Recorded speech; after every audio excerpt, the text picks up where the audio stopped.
Hello, everyone. Welcome to the Spiritually Fucked podcast. I'm your host, Taylor Mulholland. Let's get into the show. The fear of rejection. This has been the lesson of my entire life. Abandonment, anyone? Hello, everyone. I missed your guts. And where have I been? Well, I've been all over the place. I was in a different city that I'm not going to say because it's super top secret. And then I was in Phoenix and I was supposed to be in Phoenix this weekend, and now I'm not because I am not feeling well. That doesn't matter though, but I've been spending a lot of time on my Substack. So if you're not on my Substack, you need to get on the Substack because I post every single day. So if you like consistency, that's a great place to start. In other news, this is the 14th episode. Can you believe it? You see, people, I can commit. So, the fear of rejection. The reason I wanted to do this was inspired by my Substack. So, if you want to go back and read that article, the article is called The Illusion of Rejection. And another reason I was inspired to do this is because it's been my fear my entire life. And I didn't really realize it was such a fear of mine until I was put in situations and this year and just realizing that a lot of the root of the things I did was in fear of being rejected, like having multiple personalities in different scenarios and just trying to be someone I'm not, so I am liked because I'm fear that I'm going to get rejected or whatever. And so I've had a lot of experiences in this. I don't know. Am I an expert in rejection? Maybe, because that's been my life's journey, but it's because I've been rejecting myself my entire life. And as within, so without. So if you're rejecting your own self, people are going to reject you or reflect a rejection or abandon you and whatever. And so I was realizing that this was such an issue when I was abandoning myself in fear of being abandoned by others. And what does that mean? Well, when you do things that you don't want to do because you don't want others to leave you, you are abandoning yourself because you have a fear that they are going to abandon you. And I just found out yesterday, someone was telling me, someone who I take great advice from, that people pleasing is actually lying. And I was like, wait, that makes so much fucking sense, because when you're people pleasing or trying to please others when you don't want to do something, you're literally lying to them. And then lying's never good, right? Like, we don't want to be liars. I know a lot of liars and I don't want to be like them. But the fear of being rejected, if this is a theme in your life, how do you know it's a theme in your life? Well, if you are doing things in fear of being abandoned, or you are doing things and because you're afraid that if you don't do them, people are going to leave. Those are just some things. And most of the time, we're actually not being rejected. We're just being redirected. And hopefully, you realized that the redirection is always to yourself. Every opportunity and experience in this life is always a spiral back into ourselves, because that's why we're here. We're here to grow and evolve. And so these experiences you're being put through, if it is rejection, it should only turn back to yourself. And you should be asking yourself, how can I evolve, up level to the next highest version of myself, or heal, quote unquote healing. Healing to me is choosing to live in your highest self every single day. So, what is our highest self? Who is our highest self? It's just who you embody when you're living your truest, most unconditional love for yourself, for life, for others. That's what healing is to me, is when you choose unconditional love for yourself, for your experiences, and for others every single day. When you're living in your highest self, whatever that highest self looks for you. My highest self is accepting of everything. My highest self always chooses the best things for me. I get good sleep. I take care of myself. I do things that I love. I help others. That's my highest self. So if I'm stepping into a path that's taking me there every single day, I am evolving. That's my viewpoint. When it comes to the fear of being rejected or abandonment, usually the root happens sometime during childhood when our subconscious or our conscious is developing, whatever. As we're developing as a little boy or little girl, you are a walking subconscious from ages 1 to 7. So any experience you see, feel, experience is developing in your brain as a personality trait. And you're starting to develop a personality. If you have a lot of experiences that you were being left alone at the playground, no one wanted to play with you, or no one picked you for dodgeball. This has been an ongoing theme in my life. I was never picked for dodgeball. Or no one wanted to play with you. Did I already say that? I don't know. I'll find out in the recording. That's usually how it works. Or I don't know, your dad didn't come home. That's like that's a huge one, right? Or your mommy didn't come home, or you were told your painting was stupid, whatever. If we have these experiences when we're younger and we don't quote unquote address them or release the emotion that was attached to that experience, they can develop into our later life, and they come back in our later life through patterns, through those experiences where you're like, why am I always dating the same person? Or why do I keep experience this?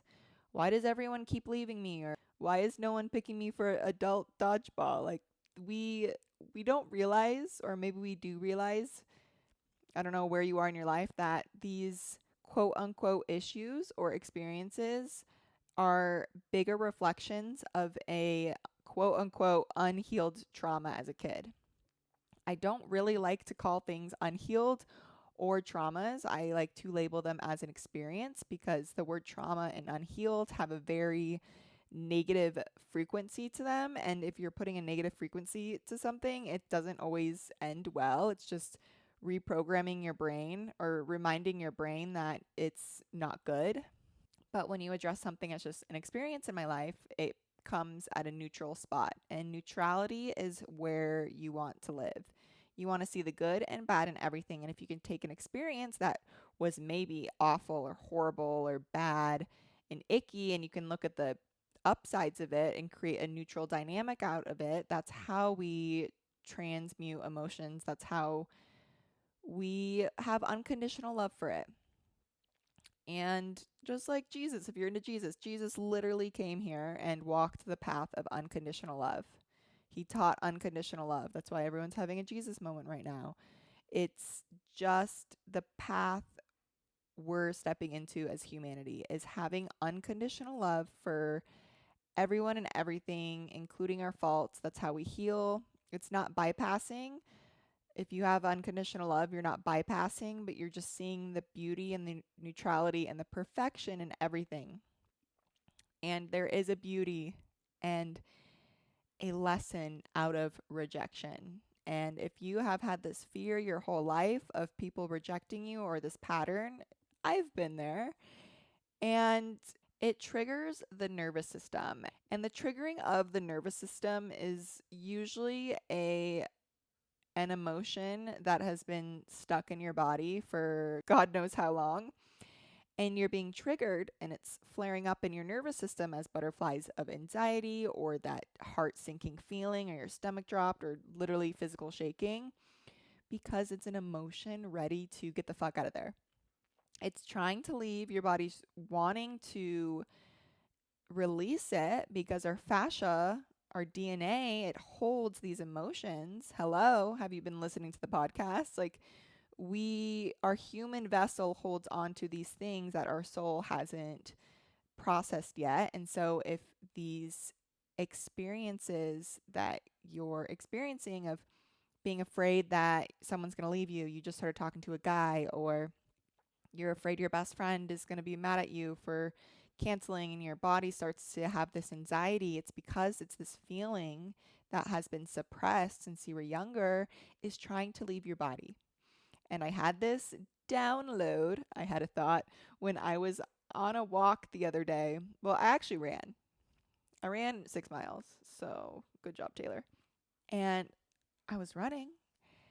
And then I stopped and I was walking. And, that's usually when shit starts to come through. And I just had this feeling where I wanted to crawl out of my fucking skin because I was going through something. And I was so uncomfortable. And that's when I start asking myself questions. When I'm feeling really uncomfortable, I just want to crawl out of my skin. And I ask, why do I want to crawl out of my skin? And it's because there was an emotion happening in my body that I didn't want to experience. And so I wanted to fucking get up and leave. But in those moments, you have to sit and you have to become present because it's not your soul wanting to leave your body, it's an emotion wanting to leave your body. But your soul, you, human, you don't want to feel that emotion because it's uncomfortable and it's icky and it's hard. Being a human is fucking hard. It's not easy. Yeah, slap an unconditional love sticker on all of it, but damn, there are some hard things in life. And I am want to tell you that I am walking the walk, okay? I come on this podcast so I can talk the walk I'm walking, and this walk has not been easy. Sometimes I am limping, and especially this last year when I broke my back, I literally was crawling on the floor. But anyways, okay, back to the nervous system. So when you're experiencing this fear, like you just meet someone and they're not texting you back, and you start to get anxious, and that anxiousness is coming from a past suppression of maybe an experience that you're still not recovered from because your dad left you and he never came back, and now you're afraid that 25 years later that this guy who you're talking to is gonna leave you and not come back. You're running on a program from the past. Daddy Dr. Joe Dispenza talks about this all the fucking time about reprogramming your brain. You hear the word neuroscience all the time. Identity, personality, our personalities and our identities, they develop from ages 1 to 7. So if you have this identity of being abandoned, you're going to take that with you throughout the rest of your life, which again, it's not a problem. You are not broken. You do not need fixing. But how do you want to live your life? Do you want to evolve out of this pattern? We're going to talk about evolving out of these patterns. And the rejection illusion is we want so badly to be accepted and loved by others. I'm going to tell you something, and it might change your life. This life, this human experience, we are meant to unconditionally love and see ourselves. And if you are continuously waiting for someone else to do it for you, I hate to break it to you, but you need to be the one to do that. It is not others' jobs to love you. It is your job to love yourself. And I'm sorry if I have to break this news to you, but I can promise once you step into that, once you actually truly unconditionally love yourself, you will have others love you back, and you will have people fucking banging on your door to love you. But if that hasn't happened for you yet, you still have work to do. And the fear of that not happening is just a fear of you not loving yourself enough, or a fear that you don't think you're worthy of it. And it's all a redirection to yourself. Rejection, redirection. Every time someone rejects you, you just got to go back to yourself. What can I work on? I have seen this pattern my whole life. I was never the girl to be picked. You think, oh, Taylor, but you're so smoking hot and you're a catch and every guy wants you. No, not the guys I actually want. I'm always being rejected by the guys I actually want because I still have work to do. And I am still rejecting myself. I am 29 years old and I am figuring out that I am still rejecting parts of myself. And I'm fucking learning. I'm not perfect. I'm not going on this podcast saying everything I do and know is perfect. I'm far from it, but I'm walking you through my experience because this is what I'm experiencing. And the fear of being rejected has been the root of a lot of things in my life. When we have this fear of being rejected, we're actually leaking a lot of power because we're trying to control the situation. And I don't know, have you met me?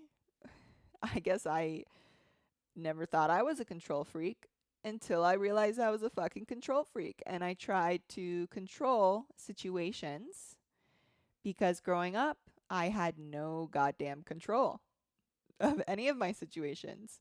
And so throughout my life, I tried to control the situations, the surroundings around me in fear of not being able to handle what would happen. And so when you are trying to control a situation, you're expending so much energy. It's like kind of insane.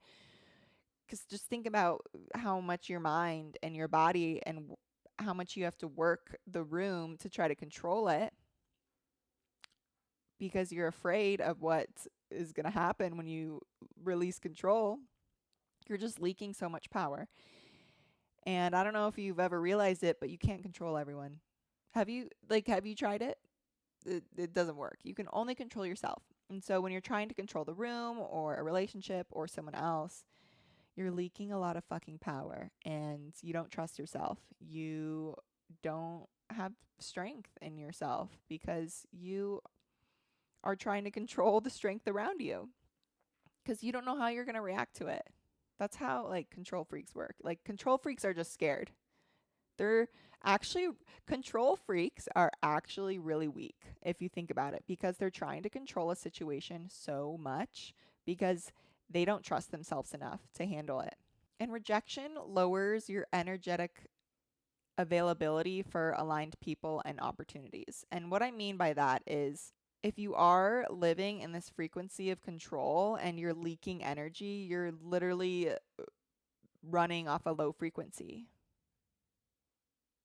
Do you see what I'm saying? Like, if you're trying to control a room, you're leaking energy, which is going to put you in a lower vibration. So the people that are actually meant for you are not going to vibrate, are not going to align with you. Just think of the two tuning forks. Have you seen that video yet I made? The two tuning forks? They only resonate at the same frequency if they're at the same hertz. And so if you're at a lower frequency, you're going to attract those lower frequency people. And do you want those lower frequency people in your life? I don't know, maybe you do. I don't. I want people at my frequency. So I'm going to work on being myself. Easier said than done, Taylor, but I'm going to work on being myself. It's about self-acceptance. Self-acceptance is a big fucking word. It's so much harder than it really is. Or maybe it's not. Maybe it's a lot easier and I'm making it harder. But to look at yourself in the mirror, you can say, oh, I accept myself, until you walk into a room full of people and then you want them to like you. But do you even like yourself? You have to like yourself for other people to like you. Did you know that? Is this news to you? Did you know you have to like yourself for other people to like you? It's called reflections. So in short, it is safe to be seen as I am. Have you ever thought of that affirmation? Have you ever thought it's safe to be seen who you are? This is new information for me. The rejection practice. This is how we rewire our brains. If we put our preach to practice. So I'm preaching it, you're listening, and now we got to put it into practice. And so I'm inviting you to take every experience in life as a test, like you're in school. You're in life school and you're taking every situation, uncomfortable, good, whatever, and you're just clocking it in as information, as learning. And when something hard comes up, you're going to extra pause. You're going to take an extra pause and you're going to say, what can I extract from this? And for example, if rejection, let's take that. If rejection is something you can strengthen, how do we do this? Well, whenever you're given an opportunity that is asking you to do something, like, I don't know, do you want to go on a date? Do you want to go on a trip? Do you want to do this or that? And just sit with it. And it's like, do you want to go? Yes. Okay, then go. Do you want to go? No. Okay, well, how are you going to respond to that? Because if you say yes and you actually don't want to go, but you have to say yes because you are scared that this person's going to leave you if you say no, or you're scared that they're not going to like you anymore if you say no, but you don't really want to do it, not only are you lying, but you are abandoning yourself in fear by being abandoned by someone else. You are doing something you don't want to do because you're scared they're going to leave. What do you think that reflection is? If you are abandoning yourself in that moment to do something because you're afraid that person's going to leave, at the end of the day or at the end of your life, that pattern is still going to continue because you are abandoning yourself. So you might think doing all these extra services, extra things for others that you really don't want to do. You're trying to be a good person. You want to be accepted by these people. You don't want them to leave you. So you're doing all these things, but you're actually abandoning yourself. That energy is going to reflect into your life. So if you find yourself continuously doing these things, exhausting yourself, trying to serve other people, trying to prove yourself to other people, but they still leave you, it's because you're still abandoning yourself. And I have fucking experienced this my entire life where I go above and beyond for others, but I still was being left. And it was because I was abandoning myself in those moments because I was fearing that they were going to leave me. And trust me, this awareness, it kind of blew my mind. But at the same time, I'm like, how do I fucking change it? Like, you can't just wake up tomorrow and have the voice to speak up for yourself. I'm still strengthening it. I'm still trying to learn how to stick up for myself. It's really hard for me, or it has been really hard for me. I'm learning to speak up for my needs. As simple as I need a glass of water. This bed I'm sleeping in is not that comfortable. You know, I don't want to go do that thing. I still have a hard time saying those things because I don't want to disappoint others. I don't want to make them sad. I don't want them to leave me. But in those moments, I'm afraid to speak up for myself.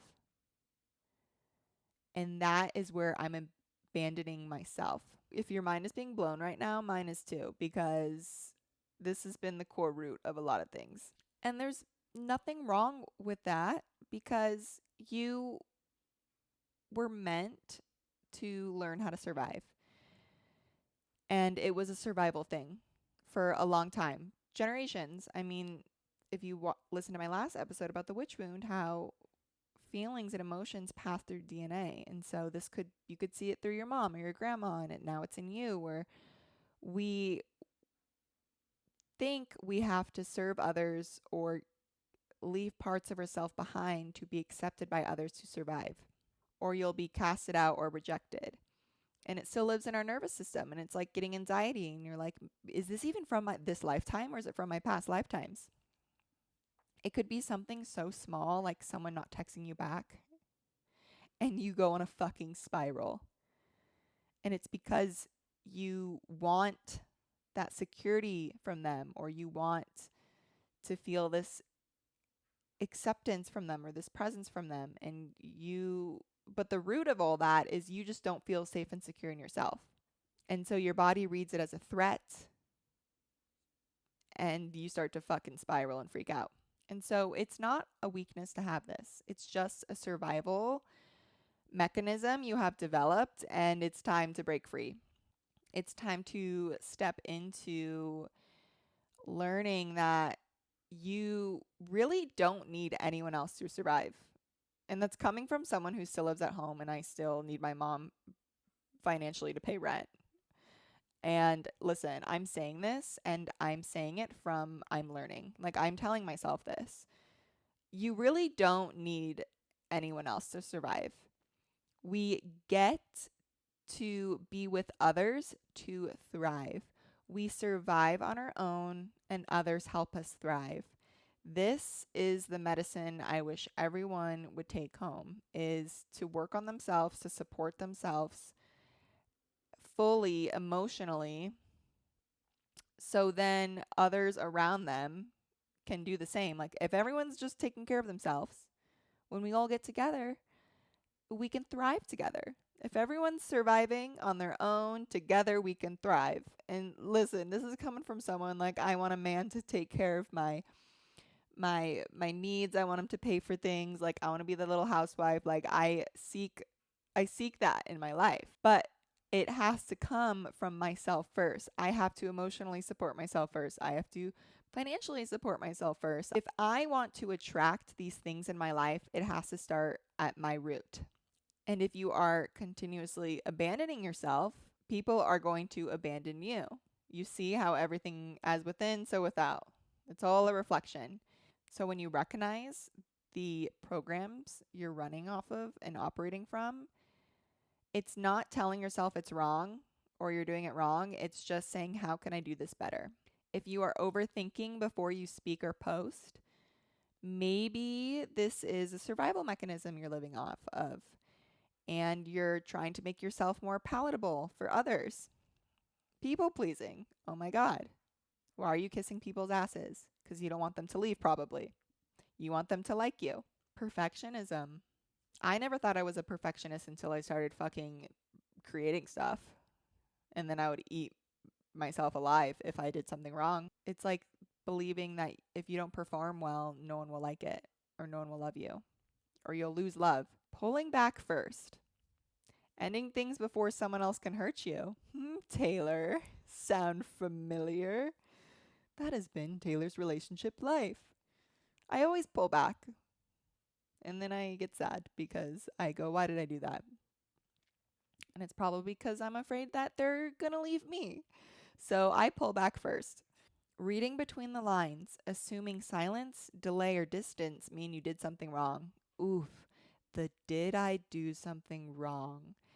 I think me and my friends, well, we've had a lot of conversations of it. I don't want to speak for them, but the feeling like we did something wrong, like if a relationship doesn't work out, and it's like, what did I do wrong? What did I do wrong?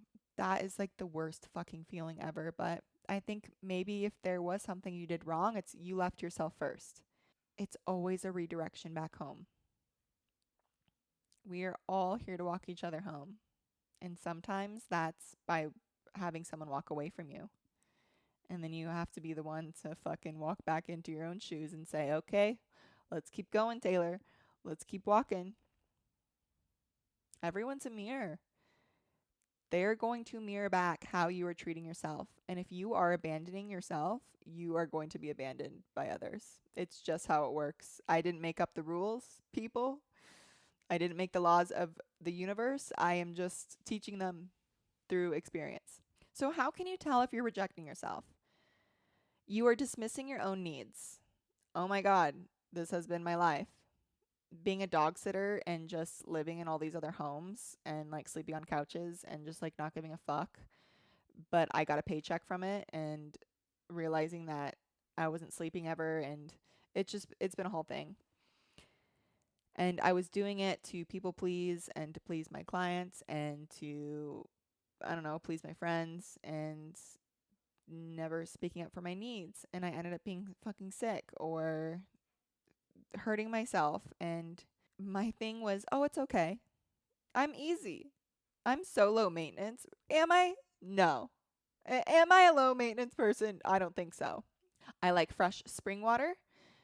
I like to sleep in a fucking clean bed. I like to shower before bed. I like to eat grass-fed meat. I like good salt. Okay, I am pretty high maintenance when it comes to taking care of myself, and I have made things not that big a deal.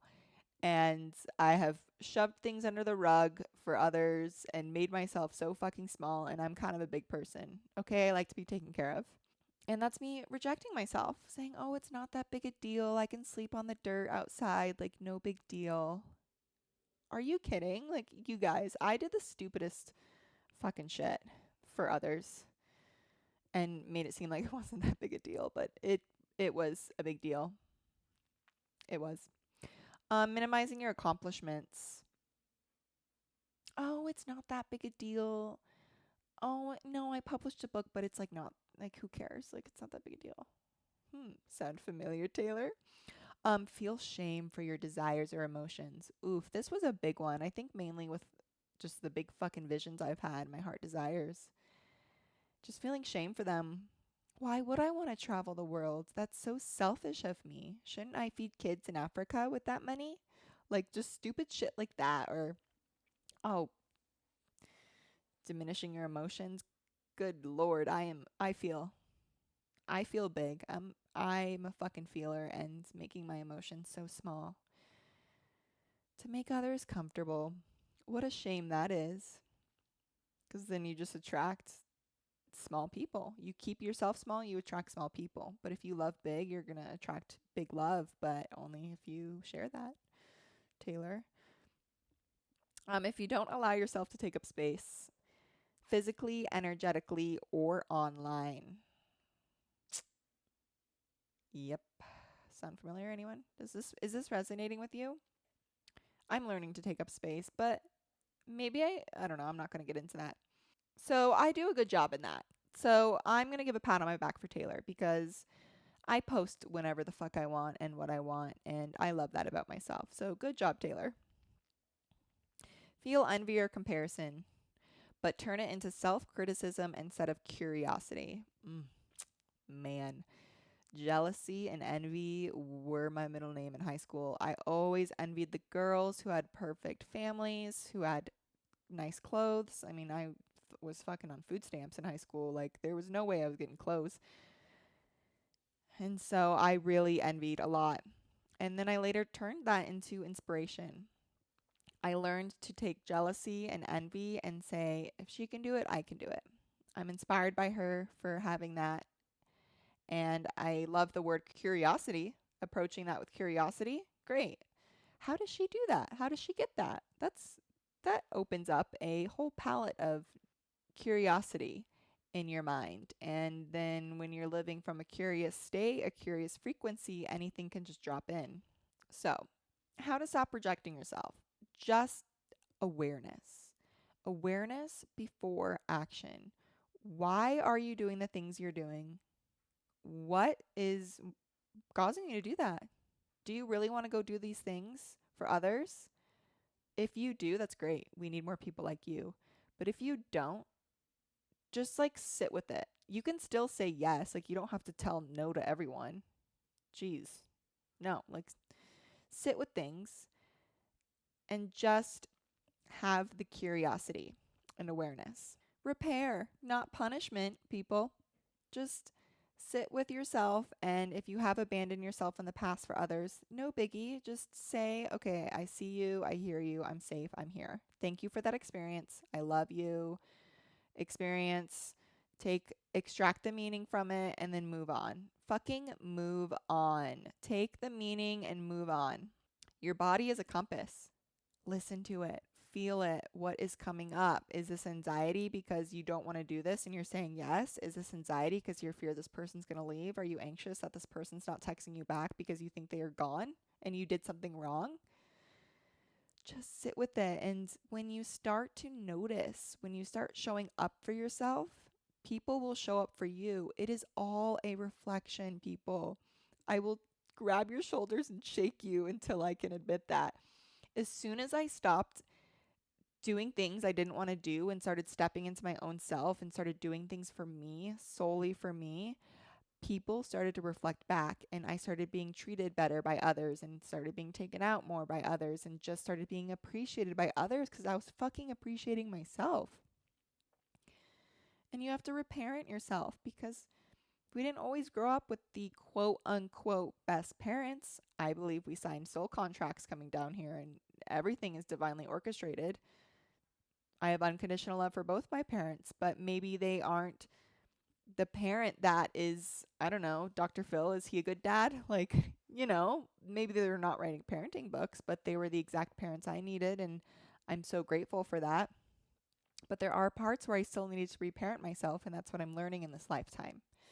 And that's such a gift to learn, and I'm so grateful for that.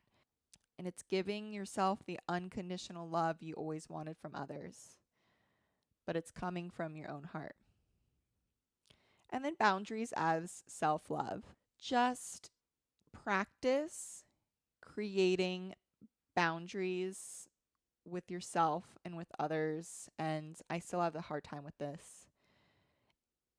I think a good rule for boundaries is not committing to everything right away.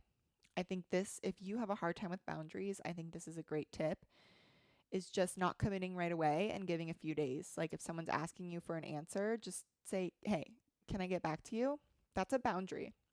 And it gives you time to think because sometimes we say yes too often and we don't sit with it long enough and it might have been a no. So just really have boundaries for yourself and create this protection coating around you. And if it takes time for people to get through that coating, like that's fine. Like create yourself a boundary. I don't know if that really made sense, but I just felt like really saying that. So radical self-love and creating the love internally will reflect externally. That's how love works, baby. We're all just a mirror.